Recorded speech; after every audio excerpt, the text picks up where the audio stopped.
ಸ್ನೇಹಿತರೆ, ಇಂಡಿಯಾದಲ್ಲೇ number one popular drink ಅಂತ ಹೇಳಿದ್ರೆ ಚಹಾ ಅಥವಾ ಟೀ ಅಂತ ಹೇಳ್ಬೋದು. ಎಷ್ಟೇ ಒಂದು ಸ್ಟ್ರೆಸ್ಫುಲ್ ಮೈಂಡ್ ಇಂದ ಇದ್ರೂ ಕೂಡ ಒಂದು ಕಪ್ ಟೀ ಅಥವಾ ಕಾಫಿ ಅಥವಾ ಚಹಾವನ್ನ ಕುಡಿಯೋದ್ರಿಂದ ನಮ್ಮ ಮೈಂಡ್ ಒಂದು ರಿಫ್ರೆಶ್ ಆಗುವ ಹಾಗೆ ಮಾಡುತ್ತೆ, ಒಂದು ಸ್ಟ್ರೆಸ್ ರಿಲೀಫ್ ಅನ್ನ ಕೊಡುತ್ತೆ, ಒಂದು ಬಾಡಿ ಆಕ್ಟಿವ್ ಆಗೋದಕ್ಕೆ ಹೆಲ್ಪ್ ಮಾಡುವಂಥದ್ದು ಈ ಒಂದು ಬೆಸ್ಟ್ ಡ್ರಿಂಕ್ ಟೀ ಅಥವಾ ಚಹಾ ಅಂತ ಹೇಳ್ಬೋದು. ಯಾಕೆ ನಾನು ಈ ಚಹಾ ಅಥವಾ ಟೀ ಬಗ್ಗೆ ಮಾತಾಡ್ತಾ ಇದ್ದೀನಿ ಅಂತ ಹೇಳಿದ್ರೆ, ಇವತ್ತು ನಾನು ಈ ಟೀ ಅಥವಾ ಚಹಾದಲ್ಲಿ ಒಂದು ಸೀಕ್ರೆಟ್ ಇಂಗ್ರೀಡಿಯೆಂಟ್ ಅನ್ನ ಹಾಕಿ ಈ ಒಂದು ಚಹಾವನ್ನ ಪ್ರಿಪೇರ್ ಮಾಡಿಕೊಂಡು ನಾವು ದಿನನಿತ್ಯ ಸೇವನೆ ಮಾಡೋದ್ರಿಂದ ಯಾರಿಗೆಲ್ಲ ಹೆಚ್ಚುವರಿ ತೂಕದ ಸಮಸ್ಯೆಯಿಂದ ಇದ್ದಾರೆ, ಹೆಚ್ಚಿನ ಬೊಜ್ಜಿನ ಸಮಸ್ಯೆಯಿಂದ, ಹೆಚ್ಚಿನ ಕೊಬ್ಬಿನ ಅಂಶದಿಂದ ಕಷ್ಟ ಪಡ್ತಾ ಇದ್ದಾರೆ, ಅಂತವರಿಗೆ ಈ ಒಂದು ಚಹಾ ಅಥವಾ ಟೀ ಅನ್ನ ನಾನು ಹೇಳಿದ ಈ ಒಂದು ಪದಾರ್ಥವನ್ನ ಹಾಕಿ ಪ್ರಿಪೇರ್ ಮಾಡಿಕೊಂಡು ಕುಡಿಯೋದ್ರಿಂದ ಅವರಿಗೆ ಬೊಜ್ಜಿನ ಸಮಸ್ಯೆಯಿಂದ ಹೊರಗಡೆ ಬರೋದಿಕ್ಕೆ, ಅವರ ಹೆಚ್ಚುವರಿ ತೂಕದಿಂದ ಹೊರಗಡೆ ಬರೋದಿಕ್ಕೆ, ಅವರು ಒಂದು ಹೆಲ್ದಿಯಾಗಿ ಅವರ ತೂಕವನ್ನ ಮೇಂಟೈನ್ ಮಾಡ್ಕೊಂಡು ಹೋಗೋದಿಕ್ಕೆ ಈ ಒಂದು ಚಹಾ ಅನ್ನೋದು ಹೆಲ್ಪ್ ಮಾಡುತ್ತೆ. ಹಾಗಿದ್ರೆ ಯಾವುದು ಈ ಚಹಾ? ಇದರಲ್ಲಿ ಹಾಕಿರುವ ಆ ಪದಾರ್ಥ ಯಾವುದು? ಈ ಚಹಾವನ್ನ ಹೇಗೆ ಪ್ರಿಪೇರ್ ಮಾಡಬೇಕು?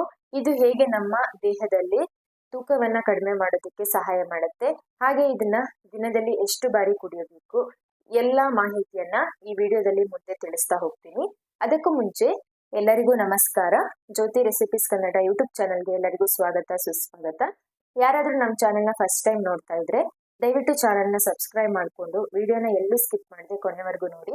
ವಿಡಿಯೋ ಇಷ್ಟ ಆದ್ರೆ ಒಂದು ಲೈಕ್ ಮಾಡೋ ಮುಖಾಂತರ ವಿಡಿಯೋ ಪಕ್ಕದಲ್ಲಿರುವ ಬೆಲ್ ಐಕನ್ ಪ್ರೆಸ್ ಮಾಡಿದ್ರೆ ನಾವು ಮಾಡುವ ಎಲ್ಲ ಹೊಸ ವಿಡಿಯೋಗಳ ನೋಟಿಫಿಕೇಶನ್ ನಿಮಗೆ ಬರುತ್ತೆ.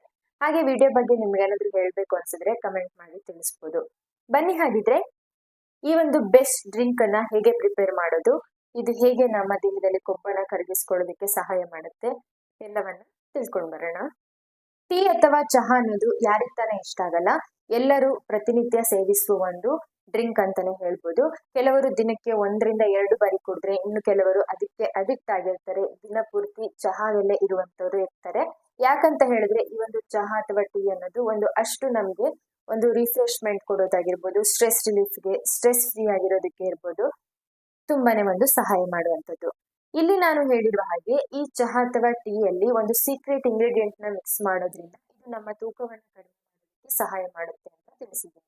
ಹಾಗಿದ್ರೆ ಆ ಒಂದು ಸೀಕ್ರೆಟ್ ಇಂಗ್ರೀಡಿಯೆಂಟ್ ಯಾವುದು ಅಂತ ನೋಡೋದಾದ್ರೆ, ನೀವು ಇದನ್ನ ದಿನನಿತ್ಯ ಬಳಸಬಹುದು ಅಥವಾ ಬಳಸದೇ ಇರ್ಬೋದು. ಅದುವೇ ಸೋಂಪು ಕಾಳು ಅಥವಾ ಫೆನಲ್ ಸೀಡ್ಸ್. ನೀವು ಹೊರಗಡೆ ಊಟಕ್ಕೆ ರೆಸ್ಟೋರೆಂಟ್ ಎಲ್ಲ ಹೋದಾಗ ಅಲ್ಲಿ ನಮ್ಗೆ ಊಟ ಆದ್ಮೇಲೆ ತಿನ್ನೋದಕ್ಕೆ ಅಂತ ಇಟ್ಟಿರ್ತಾರೆ, ಒಂದು ಗ್ರೀನ್ ಕಲರ್ ಅಲ್ಲಿ ಜೀರಿಗೆ ತರದಲ್ಲಿ ಇರುತ್ತೆ. ಇದನ್ನ ನಾವು ಸೋಂಪು ಅಥವಾ ಫೆನಲ್ ಸೀಡ್ಸ್ ಅಂತ ಹೇಳಿ ಕರಿತೀವಿ. ಅವರು ಕೊಡುವ ಒಂದು ರೀಸನ್ ಕೂಡ ಇರುತ್ತೆ. ಊಟ ಆದ್ಮೇಲೆ ನಮ್ಮ ಗ್ಯಾಸ್ಟ್ರಿಕ್ ರಿಲೀಫ್ ಆಗೋದಕ್ಕೆ, ಆಸಿಡಿಟಿ, ಡೈಜೆಷನ್ ಸಿಸ್ಟಮ್ ಚೆನ್ನಾಗಿ ನಡೆಯೋದಕ್ಕೆ ಇದನ್ನ ತಿಂದ್ರೆ ತುಂಬಾನೇ ಒಳ್ಳೇದು. ಹಾಗೆ ಇದನ್ನ ಚಹಾದಲ್ಲಿ ಯಾವ ರೀತಿಯಾಗಿ ಬೆರೆಸಿ ನಾವು ಕುಡಿಯೋದ್ರಿಂದ ಇದು ನಮ್ಮ ತೂಕವನ್ನ ಕಡಿಮೆ ಮಾಡುತ್ತೆ, ಹಾಗೆ ಇದು ಹೇಗೆ ತೂಕವನ್ನ ಕರಗಿಸ್ಕೊಳ್ಳೋದಕ್ಕೆ ಸಹಾಯ ಮಾಡುತ್ತೆ ಅನ್ನೋದನ್ನ ನೋಡಿದಾದ್ರೆ, ಈ ಸೋಂಪು ಕಾಳು ಅಥವಾ ಫೆನಲ್ ಸೀಡ್ಸ್ ಅನ್ನ ಬಳಸೋದ್ರಿಂದ ಇದು ನಮ್ಮ ದೇಹದಲ್ಲಿ ಮೆಟಬಾಲಿಕ್ ಸಿಸ್ಟಮ್ ಅನ್ನ ಬೂಸ್ಟ್ ಮಾಡುತ್ತೆ. ಅಂದ್ರೆ ಈ ಒಂದು ಮೆಟಬಾಲಿಕ್ ಸಿಸ್ಟಮ್ ಬೂಸ್ಟ್ ಆದಾಗ ನಮ್ಮ ದೇಹದಲ್ಲಿ ಕ್ಯಾಲೋರಿ ಬರ್ನ್ ಆಗೋದಕ್ಕೆ ಸಹಾಯ ಮಾಡುತ್ತೆ. ನಮ್ಮ ದೇಹದಲ್ಲಿ ಎಷ್ಟು ಫಾಸ್ಟ್ ಆಗಿ ಮೆಟಬಾಲಿಕ್ ಅನ್ನೋದು ಹೈ ಆಗಿ ನಡೆಯುತ್ತೆ, ಅಷ್ಟು ಬೇಗ ನಮ್ಮ ದೇಹದಲ್ಲಿ ಕ್ಯಾಲೋರೀಸ್ ಸುಡೋದಕ್ಕೆ, ಕ್ಯಾಲೋರಿ ಬರ್ನ್ ಆಗೋದಕ್ಕೆ ಇದು ಸಹಾಯ ಮಾಡುವಂಥದ್ದು. ಹಾಗೆ ಫ್ಯಾಟ್ ಲಾಸ್ ಆಗ್ತಾ ಬರೋದಕ್ಕೆ ಸಹಾಯ ಮಾಡುತ್ತೆ. ಅದೇ ಅಲ್ಲದೆ ಇದರಲ್ಲಿ ಒಂದು ಎಸೆನ್ಷಿಯಲ್ ಆಯಿಲ್ ಹೋಗುತ್ತೆ, ಅದು ನಮ್ಮ ಡೈಜೆಷನ್ ಸಿಸ್ಟಮ್ ಅನ್ನ ಸ್ಟಿಮ್ಯುಲೇಟ್ ಮಾಡುತ್ತೆ. ಇದರಿಂದಾಗಿ ನಮ್ಮ ದೇಹದಲ್ಲಿ ನಾವು ತೆಗೆದುಕೊಂಡಿರುವ ಆಹಾರದಲ್ಲಿರುವಂತಹ ಕಾರ್ಬೋಹೈಡ್ರೇಟ್ಸ್ ಆಗಿರ್ಬೋದು, ಫ್ಯಾಟ್ಸ್ ಆಗಿರ್ಬೋದು, ಬೇರೆ ರೀತಿಯಾದ ವಿಟಮಿನ್ಸ್, ನ್ಯೂಟ್ರಿಯೆಂಟ್ಸ್ ಏನಿದೆ ಅದು ನಮ್ಮ ದೇಹ ಸರಿಯಾಗಿ ಅಬ್ಸರ್ವ್ ಮಾಡಿಕೊಂಡು ನಮ್ಮ ದೇಹದಲ್ಲಿ ಡೈಜೆಷನ್ ಅನ್ನೋದು ಚೆನ್ನಾಗಿ ನಡೆಯೋ ಮುಖಾಂತರ ಅದರಲ್ಲಿ ಒಂದು ಫ್ಯಾಟಿನ ಅಂಶ ಕರಗೋದಕ್ಕೆ, ಸ್ಟೋರೇಜ್ ಆಗಿರುವ ಫ್ಯಾಟ್ ಅನ್ನ ಕರಗಿಸುವ ಮುಖಾಂತರ ಇದು ನಮ್ಮ ದೇಹದಲ್ಲಿ ಡೈಜೆಷನ್ ಸಿಸ್ಟಮ್ ಅನ್ನ ಚೆನ್ನಾಗಿ ನಡೆಯೋ ಹಾಗೆ ಮಾಡೋದಕ್ಕೆ ಸಹಾಯ ಮಾಡುತ್ತೆ. ಅದೇ ಅಲ್ಲದೆ ಇದು ನಮ್ಮ ಆಪಿಟೈಟ್ ಕಂಟ್ರೋಲರ್ ಆಗಿ ಕೂಡ ಕೆಲಸ ಮಾಡುತ್ತೆ. ಅಂತ ಹೇಳಿದ್ರೆ ಒಂದು ಹೊಟ್ಟೆ ತುಂಬಿದ ಅನುಭವನ ಕೊಡುತ್ತೆ, ಅನ್ಹೆಲ್ದಿ ಸ್ನ್ಯಾಕಿಂಗ್ಸ್ ಅನ್ನ ಅವಾಯ್ಡ್ ಮಾಡುತ್ತೆ, ಅವಾಗವಾಗ ತಿನ್ಬೇಕು ಅನ್ನೋ ಕ್ರೇವಿಂಗ್ಸ್ ಅನ್ನ, ಕ್ಯಾಲೋರಿ ಇಂಟೇಕ್ ಅನ್ನ ಕಡಿಮೆ ಮಾಡೋದಕ್ಕೆ ಈ ಒಂದು ಸೋಂಪು ಕಾಳು ಅನ್ನೋದು ಸಹಾಯ ಮಾಡುತ್ತೆ. ಅದೇ ಅಲ್ಲದೆ ಇದು ನಮ್ಮ ದೇಹದಲ್ಲಿ ಹೊಟ್ಟೆ ಉಬ್ಬರ, ಗ್ಯಾಸ್ಟ್ರಿಕ್, ಆಸಿಡಿಟಿ ಸಮಸ್ಯೆ, ಹುಳಿ ತೇಗು ಬರುವಂಥದ್ದು, ಇಂಥ ಸಮಸ್ಯೆಗಳಿಂದ ಒಂದು ರಿಲೀಫ್ ಆಗೋದಕ್ಕೆ, ನಮ್ಮ ಡೈಜೆಷನ್ ಸಿಸ್ಟಮ್ ಫ್ರೀ ಆಗಿ ನಡೆಯೋ ಮುಖಾಂತರ ನಮ್ಮ ದೇಹದಲ್ಲಿ ಈ ಒಂದು ಸಮಸ್ಯೆಗಳನ್ನ ಒಂದು ರಿಲೀಫ್ ಮಾಡೋದಕ್ಕೆ ಈ ಸೋಂಪು ಕಾಳು ಅನ್ನೋದು ಸಹಾಯ ಮಾಡುತ್ತೆ. ಅದೇ ಅಲ್ಲದೆ ನಮ್ಮ ದೇಹದಲ್ಲಿ ಚಯಾಪಚಯ ಕ್ರಿಯೆ ವೇಗವಾಗಿ ನಡೆದಷ್ಟು ಕೊಬ್ಬು ಸುಡ್ತಾ ಹೋಗೋದಕ್ಕೆ ಸಹಾಯ ಆಗುತ್ತೆ ಈ ಒಂದು ಸೋಂಪು ಕಾಳನ್ನ ಬಳಸೋದ್ರಿಂದ. ಈ ರೀತಿಯಾಗಿ ಸೋಂಪು ಕಾಳು ಅನ್ನೋದು ನಮ್ಮ ದೇಹದಲ್ಲಿ ಕೊಬ್ಬನ್ನ ಕರಗಿಸ್ಕೊಳ್ಳೋದಕ್ಕೆ ಸಹಾಯ ಮಾಡುವಂಥದ್ದು.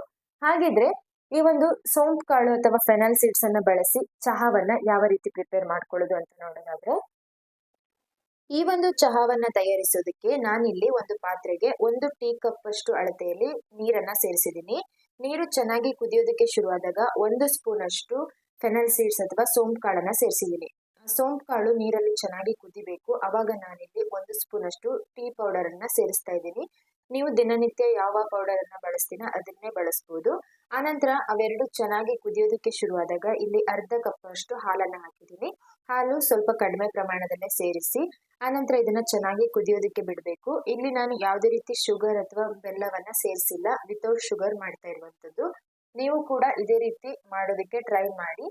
ಇಲ್ಲ ನಮ್ಗೆ ಸಡನ್ ಆಗಿ ಶುಗರ್ ಹಾಕದೆ ಬೆಲ್ಲ ಹಾಕದೆ ಕುಡಿಯೋದಕ್ಕೆ ಆಗಲ್ಲ ಅನ್ನೋರು ಸ್ವಲ್ಪ ಕ್ವಾಂಟಿಟಿ ಕಡಿಮೆ ಪ್ರಮಾಣದಲ್ಲಿ ಸೇರಿಸ್ಕೊಂಡು ಈ ಒಂದು ಚಹಾವನ್ನ ಪ್ರಿಪೇರ್ ಮಾಡಿಕೊಂಡು ಈ ರೀತಿಯಾಗಿ ನೀವು ಕುಡಿಯೋದ್ರಿಂದ ನಿಮ್ಮ ತೂಕವನ್ನ ಕಂಟ್ರೋಲ್ ಅಲ್ಲಿ ಇಟ್ಕೊಳ್ಳೋದಕ್ಕೆ ದಿನೇ ದಿನೇ ವೇಟ್ ಲೆಸ್ ಆಗ್ತಾ ಬರೋದಕ್ಕೆ ಈ ಒಂದು ಸೋಂಪು ಚಹಾ ಅನ್ನೋದು ಸಹಾಯ ಮಾಡುತ್ತೆ. ನೋಡಿದ್ರಲ್ವಾ, ಈ ಒಂದು ಸೋಂಪು ಕಾಳು ಅಥವಾ ಫೆನಲ್ ಸೀಡ್ಸ್ ಅನ್ನ ಬಳಸಿ ಚಹಾ ಅಥವಾ ಟೀ ಅನ್ನ ಯಾವ ರೀತಿ ತಯಾರಿಸ್ಕೊಳ್ಳೋದು ಅಂತ ಹೇಳಿ. ತುಂಬಾನೇ ಸಿಂಪಲ್ ಆಗಿ ನಾವು ದಿನನಿತ್ಯ ಯಾವ ರೀತಿ ಚಹಾವನ್ನ ಮಾಡ್ತೀವಿ ಅದೇ ರೀತಿಯಲ್ಲಿ ಮಾಡುವಂತದ್ದು. ಇದನ್ನ ನೀವು ದಿನಕ್ಕೆ 2 ಬಾರಿ ಬಳಸಬೇಕು, ಬೆಳಿಗ್ಗೆ ಮತ್ತೆ ಸಂಜೆ. ಇದು ಕೆಲವರಿಗೆ ಸ್ಟಾರ್ಟಿಂಗ್ ಅಲ್ಲಿ ಇದರ ಟೇಸ್ಟ್ ಕೂಡ ಸ್ವಲ್ಪ ಡಿಫ್ರೆಂಟ್ ಅನ್ಸ್ಬೋದು, ಸ್ಟ್ರಾಂಗ್ ಅನ್ಸ್ಬೋದು. ಕೆಲವರಿಗೆ ಇಷ್ಟ ಆಗ್ಬೋದು, ಇಷ್ಟ ಆಗ್ದೇನೆ ಇರ್ಬೋದು.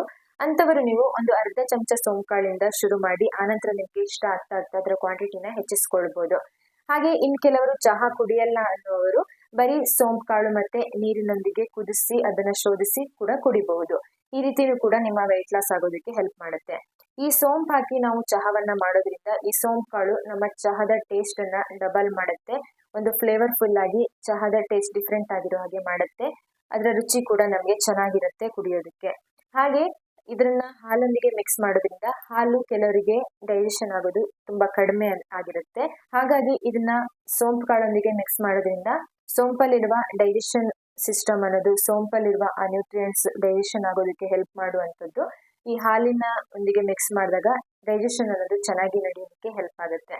ಹಾಗೆ ನೀವು ಸೀರಿಯಸ್ಲಿ ನಿಮ್ಮ ವೆಯ್ಟ್ ಅನ್ನ ಲಾಸ್ ಮಾಡಲೇಬೇಕು ಅನ್ಕೊಂಡಿದ್ರೆ ಆದಷ್ಟು ನೀವು 0 ಶುಗರ್ ಪಾಲಿಸಿನ ಟ್ರೈ ಮಾಡಿ. ಆದಷ್ಟು ಶುಗರ್ ಅನ್ನ ಕಂಟ್ರೋಲ್ ಮಾಡಿ. ಇಲ್ಲ ನಮ್ಗೆ ಶುಗರ್ ಹಾಕದೆ ಟೀ ಮಾಡಿದ್ರೆ ಕುಡ್ದಂಗೆ ಅನ್ಸಲ್ಲ ಅನ್ನೋರು ಕ್ವಾಂಟಿಟಿನಾದ್ರೂ ಸ್ವಲ್ಪ ಕಡಿಮೆ ಮಾಡ್ಕೊಳ್ಳಿ. ಯಾಕಂತ ಹೇಳಿದ್ರೆ ಶುಗರ್ ವೆಯ್ಟ್ ಲಾಸ್ಗಿಂತ ವೆಯ್ಟ್ ಗೇನ್ ಆಗೋದು ಹೆಚ್ಚು. ಹಾಗಾಗಿ ವೆಯ್ಟ್ ಲಾಸ್ ಮಾಡೋರು ಶುಗರ್ ಅನ್ನ ಅವಾಯ್ಡ್ ಮಾಡಲೇಬೇಕು. ಆದಷ್ಟು ಶುಗರ್ ಇಲ್ಲದೆ ನಿಮ್ಮ ಚಹಾವನ್ನ ಮಾಡ್ಕೊಳ್ಳೋದಕ್ಕೆ ನೀವು ಟ್ರೈ ಮಾಡಿ. ಅದರ ಜೊತೆಯಲ್ಲಿ ಕ್ಯಾಲೋರಿ ಇಂಟೇಕ್ ಅನ್ನ ಕಡಿಮೆ ಮಾಡಿ, ಕ್ಯಾಲೋರಿ ಎಕ್ಸ್ಪೆಂಡಿಚರ್ನ ಹೆಚ್ಚು ಮಾಡಿ. ಅಂದ್ರೆ ನಿಮ್ಮ ಫಿಸಿಕಲ್ ಆಕ್ಟಿವಿಟಿ ಹೆಚ್ಚಾಗಿರ್ಲಿ ಕ್ಯಾಲೋರಿ ಬರ್ನ್ ಆಗೋದಕ್ಕೆ. ಅದರ ಜೊತೆಯಲ್ಲಿ ಒಂದು ಬ್ಯಾಲೆನ್ಸ್ಡ್ ಮೀಲ್, ಹೆಲ್ದಿ ಡಯಟ್ ಅನ್ನ ಫಾಲೋ ಮಾಡಿ. ಹೆಚ್ಚಿನ ಪ್ರಮಾಣದ ನೀರನ್ನ ಕುಡಿರಿ. ಹೆಲ್ದಿಯಾಗಿ ಒಂದು ಲೈಫ್ ಸ್ಟೈಲ್ ಅನ್ನ ರೂಢಿಸ್ಕೊಳ್ಳಿ.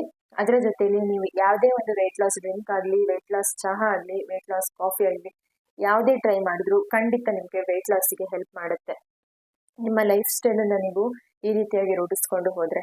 ಹಾಗಿದ್ರೆ ಇವತ್ತಿನ ಈ ಒಂದು ವೆಯ್ಟ್ ಲಾಸ್ ಟೀ ಅಥವಾ ಚಹಾವನ್ನ ಹೇಗೆ ಪ್ರಿಪೇರ್ ಮಾಡ್ಕೊಳ್ಳೋದು, ಹೇಗೆ ಬಳಸಬೇಕು, ಅದರ ಬೆನಿಫಿಟ್ಸ್ ಏನು ಎಲ್ಲವನ್ನ ತಿಳ್ಕೊಂಡಿದ್ದೀರಾ ಅನ್ಕೊಂಡಿದ್ದೀನಿ. ಹೀಗೆ ಮತ್ತೆ ಹೊಸ ಹೊಸ ವಿಡಿಯೋಗಳೊಂದಿಗೆ ಬರ್ತಾ ಹೋಗ್ತೀನಿ.